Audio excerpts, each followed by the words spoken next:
Hey there, cats and kitties. I am the Blues Man, Johnny Blues, and with this video, we'll be discussing my thoughts on episode 1 of the anime series, Masamune-kun's Revenge. This was a series that stuck out to me when I looked at the winter listings, based on the synopsis and you know, the PV and everything like that. For anyone who has ever been humiliated in school, made fun of, bullied, picked on, given a mean sort of nickname, that kind of thing, I mean, it jumps out at you as being highly relatable from the get-go, as we're following around the main character, Makabe, who very much in his youth was a pretty, chunky kid. He was used to being bullied. In fact, there's a flashback in the episode which shows the first meeting between he and the sort of, I guess you could say, antagonist, arguably, of the series, who is this chick that is very popular. All the girls want to befriend her, all the guys want to date her and everything like that. I'm sure the girls want to be her as well. And it's very intriguing how, sort of, in his being bullied in his youth, inadvertently was he, sort of stationed outside her house, the front gate of her house, and she came out, and I don't know if she, managed to chase the bullies away or whatever like that, but he perceived that she was kind of coming to his aid, and so he, of course, became smitten with her and professed his love to her, and she cruelly turned him down. This is all in their youth, As a kid, she's like, I will never, ever marry you, and she gives him a very cruel nickname, Piggy or Pigsfoot, depending on if you read the synopsis or as it's subbed in the episode. It's Pigsfoot in the episode. So, for all intents and purposes, this starts him on a brand new path of, honing his body, his physique, eating more healthy, watching out for carbs and all this kind of stuff. And it's years later, in the modern sense of the show, where he's in his teens, he's in high school, and he just happens to transfer into a school where this girl now is. Her name is Adagaki Aki. Say that 3 times fast. And she is a card-carrying bitch, as far as I'm concerned. I don't think she's very much worthy of all the care and concern so many of the surrounding characters have for her, because of how big of a bitch she is. Right at the start of the first day, he's coming to school, or I assume it was the first day, but I think he's been there for a little while now. But in any case, there was a cat who was very much interested in going out with this Aki chick, and she basically goes on to the roof of the school. She's got a loudspeaker, and she ends up turning him down, but in such a humiliating way. She's talking through the loudspeaker saying, I had some of my friends and compatriots following you around, digging into your history and everything like that.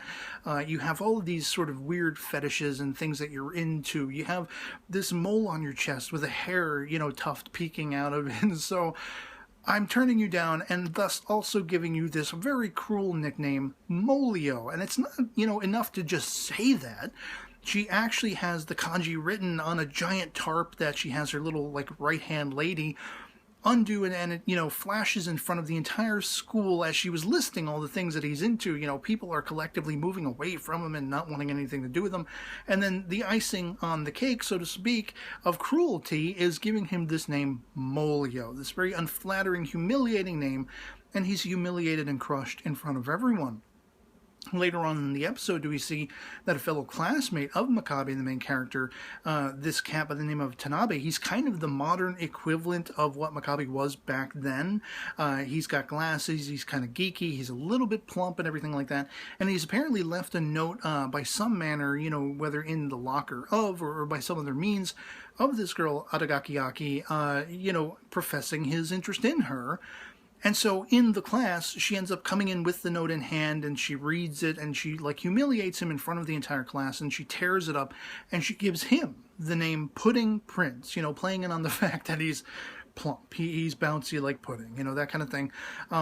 Just an all-around bitch. It's like, I don't want any of the guys to go up and knock her teeth out, but some of these girls, why are they being so respectful to her and so wanting to be part of her clique or be acknowledged by her?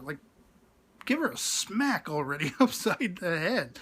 And so the entire affair, once Makabe realizes, hey, this is the girl I professed my love to in childhood, who humiliated me and made me completely go on this more constructive sort of outlook in my own life. Now I'm a hot guy, and apparently being a hot guy in school and everything makes you popular, makes people more easy to forgive you if you're like scoping out the girls playing tennis. If you're the nerdy geeky Tanabe, well, no, they're going to come after you and like grab your phone and what are you doing? What, you know, were you taking pictures and suspect you and everything like that?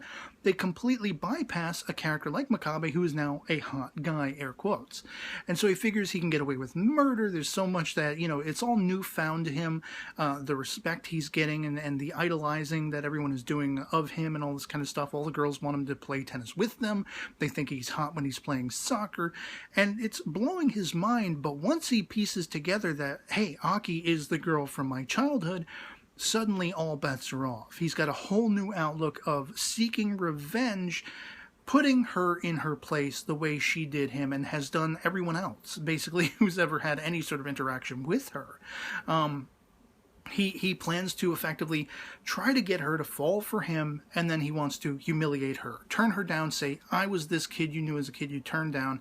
Boom, got you back, you know, and it's going to be interesting to see just how far along this goes, whether or not it's going to be successful, because by the end of the episode, he finds in his locker a note with that ages-old nickname, Pigfoot. Someone, I suspect it is not Aragaki Aki. I suspect you're meant to believe maybe it is, but I think someone else amongst all the classmates, most notably, quite possibly, Aki's right-hand chick. This little chick that she has doing all her errands and running around, and as we find out, you know, Makabe is going looking for Aki at one point during lunch period where she, air quotes, eats alone all the time. And he sees her little right-hand chick, you know, sort of scurrying around, skulking around, looking around corners as if she's trying not to be followed. So, of course, he follows her, and he ends up getting led to this shed off, you know, just almost to the back of the school grounds where nobody would go during lunchtime. And he stumbles onto the fact, after getting, you know, scared by this giant spider, he inadvertently goes into the shed, and there is Aki. There is her little right-hand lady. The right-hand lady went to get her a lunch, and we're talking a big, massive box of food full of carbs and everything like that. He ends up looking beside Aki and sees that she's already eaten like 3 of them already. So this is her 4th. And she ends up revealing that she has a sort of hereditary problem where she's hypoglycemic. She needs to intake carbs and sugars and make sure it's always maintained. Being such a beautiful, air quotes, popular, air quotes, girl, she can't be heard to have a growling stomach and be hungry and all these kinds of things, look weak or diminished in any capacity, because it wouldn't live up to the expectations of such a popular girl, you know, that kind of thing. So she doesn't want him to say a word about it. She's threatening him, all this kind of stuff. And the entire time, anytime there's sort of looking back and forth between her little right-hand chick and Makabe, I mean, it just seems to me like she might be the likeliest candidate who knows who he is. How? I don't know. What the back history would have to be in play there exactly, I don't know. Unless by some stretch of the imagination it's Makabe's sister, like, you know, effing with them, leaving the note in his locker. I don't even know if she goes to the same school or not. She herself is somewhat of a piggy at home, eating tons and tons of, you know, carbohydrate-laden food and everything, not really giving any care or concern to her own health. And then what is with the mother? Is it the mother, this like 3-year-old at home calling herself mommy and making them breakfast, fried chicken and all this kind of stuff for breakfast, which sounds unnatural, but I've been there. I've eaten pizza, you know, steak for breakfast, pancakes for dinner and everything like that. I'm fine with that, but you know, it's just really highly intriguing to me how he thinks he's got, you know, he's got a shoe in the door. He's got his foot in the door to get back at Aragaki Aki once and for all, and I really don't think it's going to play out as easy as he thinks it will. I think there are going to be hurdles. I think there are going to be other characters that get in sort of the mix, you know, and everything like that. There is one character who he sees in class. She actually brings him lunch because apparently he fell asleep in class, and he's, you know, this is one of the perks of being such a hot guy. You know, nobody's really making him get in trouble for it or anything like that. They think it's cute, in fact, that he's passed out after playing soccer or whatever, expending so much energy. So she goes and gets him lunch. Kojiro is her name, and he says something about, you know, she's known around the class or around the school as being the designated bottom.